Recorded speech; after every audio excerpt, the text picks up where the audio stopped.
ശ്രീ മുഹമ്മദ് റിയാസ്. സെപ്റ്റംബറിലാണ് നമ്മുടെ രാജ്യത്ത് PM ശ്രീ വിവിധ സംസ്ഥാനങ്ങളിൽ നടപ്പിലാക്കാൻ ആരംഭിച്ചത്.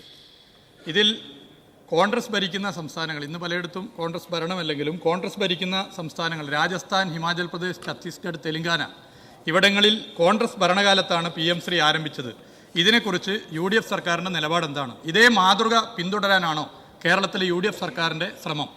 ബഹുമാനപ്പെട്ട മന്ത്രി. അത് ഈ ചോദ്യത്തിൻ്റെ പരിധിയിൽ വരുന്ന സംഗതിയല്ല. ഏതായിരുന്നാലും ഇവിടുത്തെ സാഹചര്യങ്ങളെ സംബന്ധിച്ച് നിങ്ങൾ ഒപ്പിട്ട് വെച്ച് കഴിഞ്ഞ ഗവൺമെൻറ് ഉണ്ടാക്കിയൊരു പ്രതിസന്ധി നമ്മുടെ മുമ്പിലുണ്ട്.